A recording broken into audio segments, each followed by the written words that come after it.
Divya Sajno. All right. The Prime Minister, of course, hailing the vision of Viksit Bharat once again, talking about how citizens need to be placed first and India should not be solely known for its GDP growth or being the fourth or the third largest economy. India has to be recalled and remembered as a country that services its citizens the best. Kalyani Shankar, political commentator and senior journalist, with us on the program. Gautam Mukherjee, senior journalist, also here with us. Priya Sehgal, editorial director of Newsx, joins us on the show as well. And Bipin Sharma, senior journalist, here with us on the program as well. Bipin, I'll begin with you. Well, the Prime Minister made some valid remarks. He said that gloating about, the GDP growth and the numbers related to our standing in top economies is a thing to be proud of. But most importantly, India needs to strive to be known as a country that is citizen-centric and citizen growth-centric. Absolutely, no second thoughts about that. This is actually a very historic moment because it's not just mere name changing. It actually shows the spirit of New India. And right from the word go, when he assumed the office of Prime Minister Narendra Modi in the year 2014, so he has hit the ground running, and this adds another feather to his another golden feather to his cap. So Seva Parmo Dharma, that is what he made a mention of. I think that speaks volumes about his devotion, his vision for New India, Viksit Bharat 2047. And now, it will be very interesting to see how the other leaders down the lane take a leaf out of the books of the Prime Minister and get going. Because at the end of the day, it is the result that matters.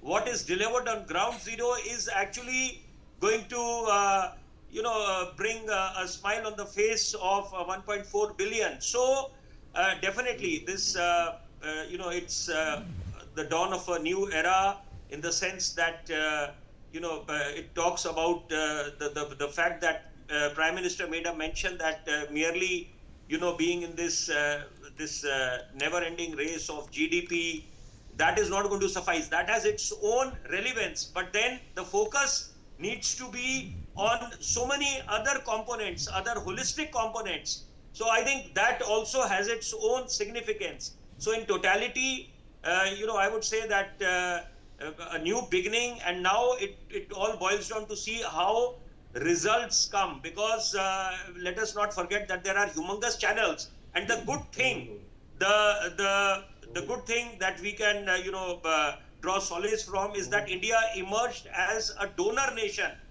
during the COVID outbreak. So that also adds another golden chapter, because Prime Minister says Nagrik Devo Bhava, because since time immemorial we have been talking about Atithi Devo Bhava. Now Nagrik Devo Bhava. So I think that also has paramount significance, and definitely the era belongs to India, and we are today the fourth largest economic power. So I think now the results would be keenly awaited. All right, fair enough. Kalyani Shankar also with us. Kalyani ji, the Prime Minister made some important observations as well. He once again went on to describe that despite the gains India has made in the last decade or so, there are gaping disparities between livelihoods and lives of people, and those need to be facilitated through this novel and new infrastructure which the government is working on. Well, in other words, Prime Minister said the new building, the new PM's office should function as a link between the people and the government. And he wants that the people should have no problem in the people should have no problem in accessing the government servants and also other officials in the PMO and the North Block and the South Block. Because today it's very difficult for an ordinary person to come and meet any of these people. So that is one important thing which he has said that. And then the whole idea of the whole thing now, he says is Atiti, sorry, not Atiti Devo Bhava, Nagarik Devo Bhava.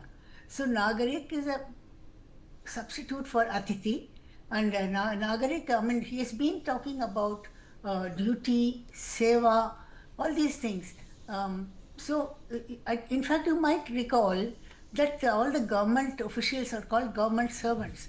They are supposed to serve the people, and that they seem to have forgotten, that they're all Babugiri now.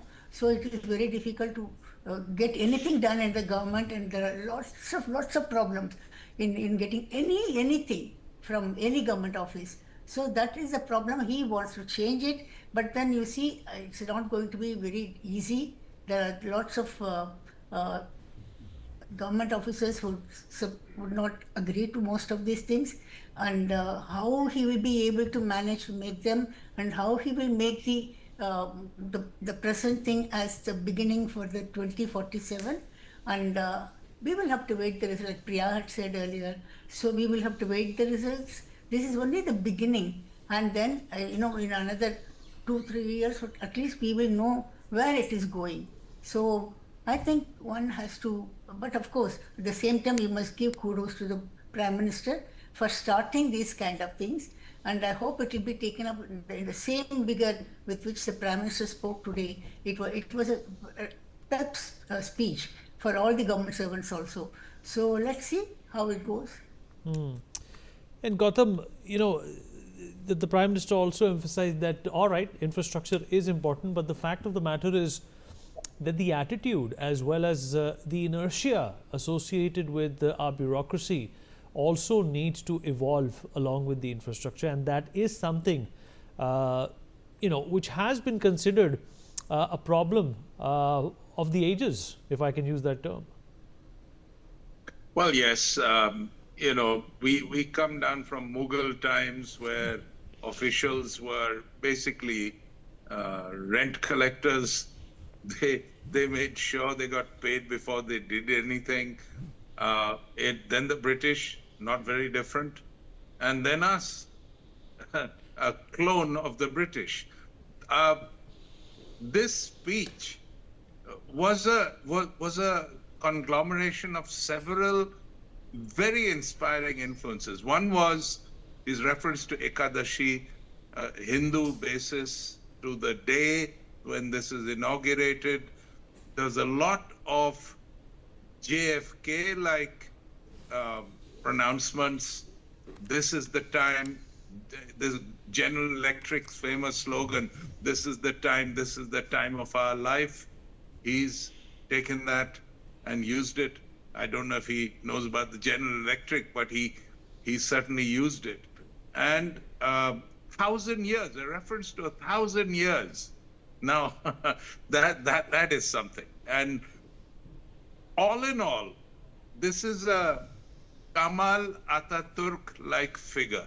He may not be military, but there is a total reformist attitude in the man.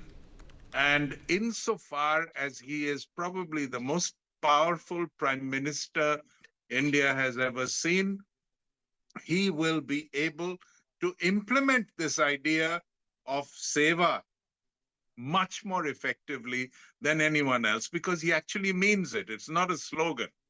And,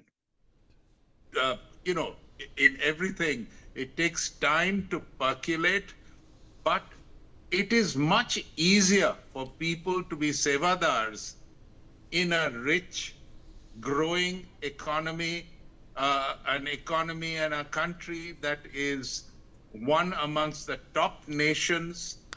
We read news every day about the progress we're making on all fronts. Now, in this kind of environment, if I'm a bureaucrat, I tend to want to live up to my job, because there is no mileage in red tape and ink and tying files up and losing them and all of that, because it's not going to happen anymore. There is technology that is going to be employed. You'll be hauled up, And so before being hauled up, why not live up to the requirement? Bipin, a lot of value in what Gautam has said.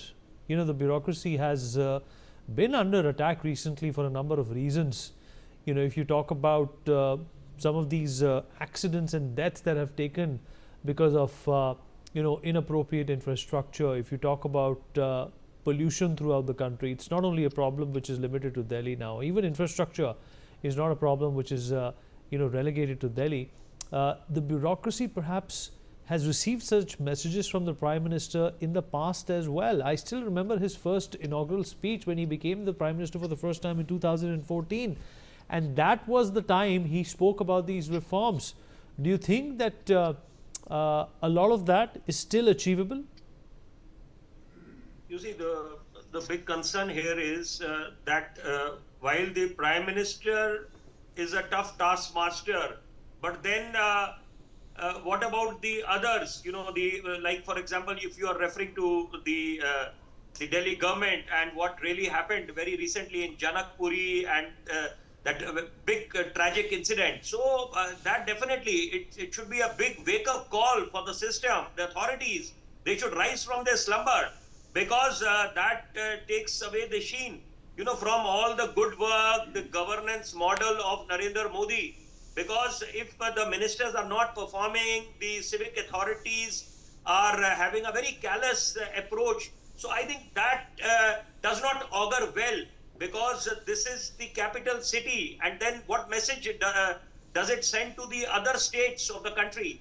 So that is one aspect. But then the good part today, from Prime Minister's speech is that, the focus is like, the age-old saying, when in Rome, do as the Romans do. So I would paraphrase that. I would say, when in India, do as the Indians do. So this focus, the focus of the ruling dispensation is more towards indigenous, more towards being Indian. Be Indian, buy Indian. Vocal for local. Every product should become a brand ambassador of the country. And if you actually want to become truly self-reliant, we want to become a $5 trillion economy.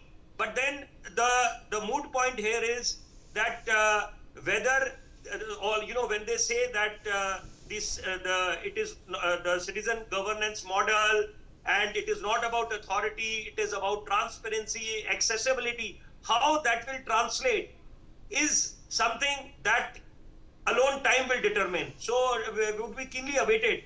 And a lot is expected from the government now that, and especially when we talk about the capital city to begin with, we have a triple engine government here. So lot is expected. So now, because I remember, I've been associated with the English newspapers, so used to cover the civic beat. So used to meet Sheila Dikshit, when she was the CM, 98 to 2013. That actually would always be hailed as the golden era for the capital city. She used to take the responsibility for the failures as well. So that is what we expect from our leaders. Now, Prime Minister, we repose all the faith, enormous faith on the Prime Minister. He is an orator par excellence and he has delivered. We have this very fantabulous Gujarat model.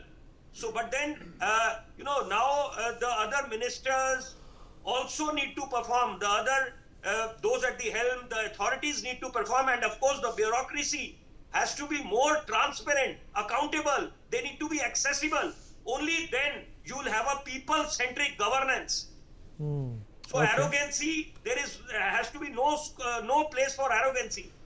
All right, fair enough. Priya is also back with us. Priya, somehow the feeling is generated that the Prime Minister, despite showing a lot of contentment over this new infrastructure push, has time and again, tried to subtly tell the bureaucracy of the country as well that more needs to be done. That galvanization or that streak of galvanization also took place in 2014 when he assumed office for the first time. There were a number of changes made. He would personally monitor who's coming at one time. But somewhere down the road, it died down.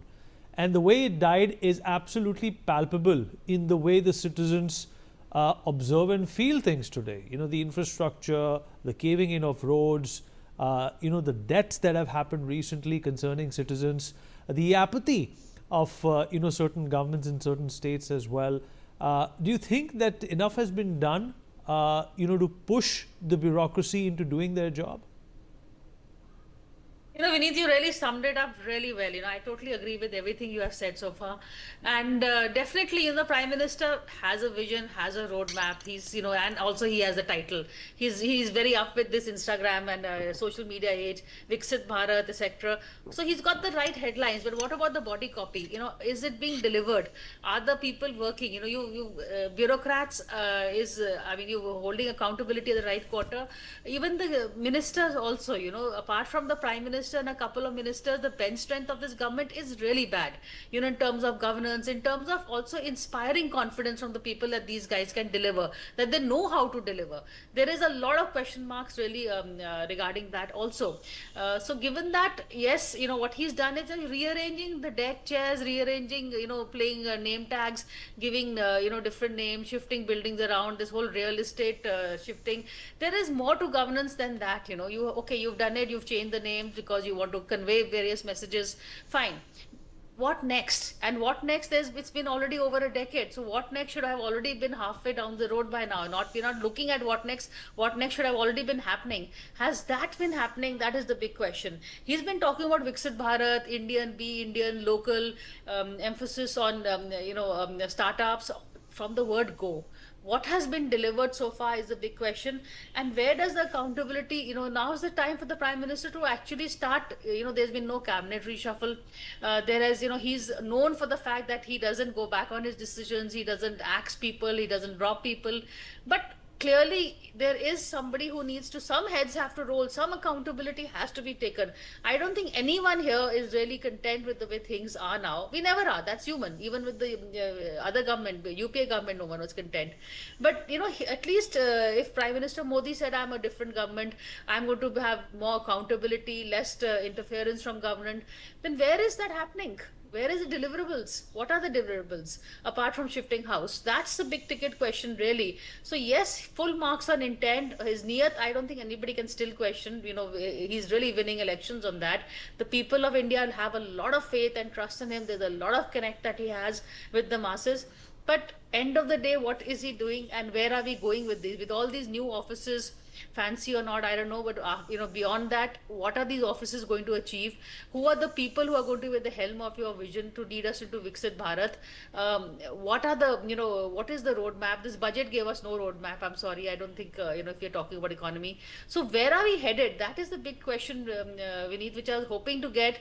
And yes, he talked about all the statues in his speech from his office, first speech from the new office. What did he talk about? He talked about various statues, how they inspire the youth. He talked about how he's changed names. Raisina Hill se zameen pe aa gaye.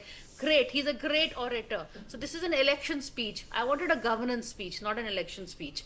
That's the problem, Vineet. Priya, taking a leaf out of what you just said, you said that the Prime Minister does not believe in sacking people. He does not, he puts his faith in people despite the odds that they face. Do you think that is the problem, that more people are not being handed pink slips for doing a bad job? Part of it, Vineet, where is accountability being, who's being held accountable? If you know that end of the day, it's going to be work as usual, is the PMO calling all the shots and the, ministers are just there to execute and not really to ideate? Is that what is happening?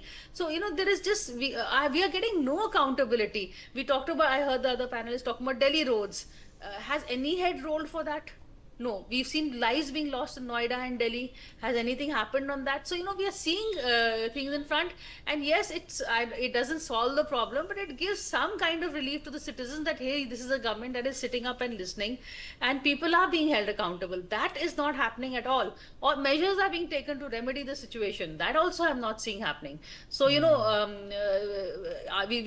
criticize Aam Aadmi Party government for not doing anything about the AQI. What did the BJP government do? At the end of the day, so it's all the same. If you're going to be same as Arvind Kejriwal, then what is the difference between you and him at the end of the day? You're absolutely right. Kalyani ji, how do you look at this this problem, this imposing problem that the BJP perhaps has been taking lightly? Because all we are getting is the same old wine in a new bottle. and that is not really helping the citizen. The Prime Minister, of course, has his own challenges. He's very hardworking, all points to him, but he's sitting on top of the pyramid. And when you're sitting on top of that pyramid, at the apex of that pyramid, you possibly cannot see, what the management is doing at the bottom. Do you think that's a classic case of mismanagement at the bottom level, and of course it's percolating to the top, and the top is looking bad? Well, you see, Prime Minister should have a maybe periodic assessment of his own ministers. I don't think he has met Council of Ministers many times, maybe once or twice in a year. So when you assess the performance of your own colleagues, then you know who is doing well, who is not doing well. So there you fix the responsibility to them and then say that you should have done this, they should be given a target. Everything is done in the paper, but then nothing happens actually on the ground. So that is one problem. Second thing is, Priya has been talking about the position in Delhi. Delhi, every year you have the rain. Every year the rain, the gutters are flooding, and then there's nobody to take care of this. And they could have bought new equipment for the meteoric office, and they have not done anything to improve the standard in Delhi. So that is one thing which they should have done much before. And then the municipal corporation is also not good. Everywhere, near my house, I see a lot of garbage, and they are just, not taken at all. They are just there. So there are lots of things, simple things. For a Nagarik, he's talking about the Nagarik all the time. So these things should have been done, and Delhi Municipal Corporation is under the BJP. So these things could have been done, delivered to the people. And I know they all started with sweeping the roads and things like that. But it ended only with the first year. After that, there's nobody. The first year, every officer also kept the broom in his hand and trying to sweep his room, all that. After that, nothing happened. I don't think that there's anything improving in that. So, let's see. Right, Gautam, how do you respond to this? 14,000 kilometers of roads spread out in Delhi. At least 40% of them are in, a war zone kind of a condition. The BJP has been around. They're in their third term. The BJP is at the center. They're at the state level. They're at the municipal level. But still, there is a lot of thinking to be done when it comes to, what we should consider the government as. Is it good? Is it bad? Is it, plagued with legacy issues? What's going on over here? Well, I don't think this discussion is really about the Delhi government. As far as the Delhi government goes, I have to agree with many of the other commentators, because not as much as we expected has happened. Not at all. BJP has come to power in Delhi after 28 years and has not really capitalized on it. Maybe it's inexperience on the part of Rekha Gupta. She is relatively, new in governance. But let's not write her off. There are several infrastructure announcements that have been made, and in due course they should, another ring road, more metros, tunnels, all sorts of things that are expensive and beneficial have been announced. But, to talk of the government on the whole, I see at least half a dozen extremely efficient ministers. Look at defense, look at external affairs, look at railways and IT, look at I&B, look at commerce, look at Goel. The man has done a wonder. Now, why are we complaining? Look at agriculture, it's stable. There's not a thing happening every day. That is Mamaji, he knows what he's doing.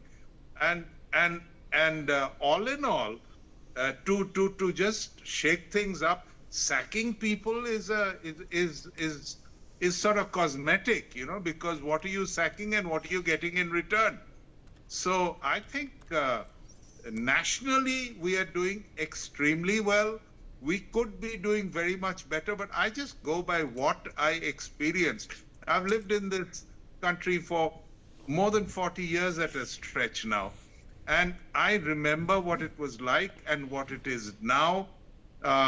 In the years since 2014, there is a sea change, as I always say, and this is due to Narendra Modi and his government. The main difference for all the critics that I want them to swallow before they say anything is there is reduction in corruption of a phenomenal degree. Most of the money that is gathered is spent on infrastructure and on improvement of various kinds. This has never happened before in our born days since 1947 and cannot be ignored. The reason why you've got so much difference since 2014 is because of lack of corruption at the top and most of the money being spent productively. Now, everything cannot be done in a day and everything isn't by any means perfect. Government is never going to, this is not Athens, a city state where anybody can walk up and talk to the powers that be. That's not how it is, and it never will be. It's stupid to think that that kind of thing is possible. Vineet. Right. Bipin, before we wrap up, what is your synopsis of the discussion that has ensued? Of course, we're not talking about the Delhi government per se, but we are talking about governance under the BJP rule. Fair enough. So you see, the two key takeaways, or I would say two suggestions to the government of the day, the ruling dispensation. One, time is extremely precious and a common man has all the right in the world to know how their ministers are actually utilizing their time, whether they are utilizing it to the optimum or half the time is, spent. I would not use the word wasted. Half the time spent, more than half the time is spent on gracing events, functions, whereas this precious time needs to be utilized on a war footing note to address some very germane issues which concern the common man, because all the political parties, the politicians across the spectrum, they promised the moon during their election rallies and in their election manifestos. So now we have huge expectations from the government of the day, and of course, why not? Because Narendra Modi as a Prime Minister has delivered. Half glass empty is also half full. So definitely we'll be optimistic, and we all need to contribute. We all need to be positive in our approach. But then, quickly I'll say two things. The focus should be on two very, very critical factors, which is health and education. Health, when I say, because sometime back the focus of the government was on making India as the medical tourism destination of the world. So I think it would make more sense if the focus is towards improvising the health infrastructure, where a common man, if he goes in an emergency condition, he gets the bed in the government hospitals. He does not have to wait. And then, of course, the educational, because now what is the trend? Because we are headed towards all the foreign universities. So that, I think that that trend needs to be reversed. You need to create that kind of an infrastructure. And of course, the capital city is the best place to do that.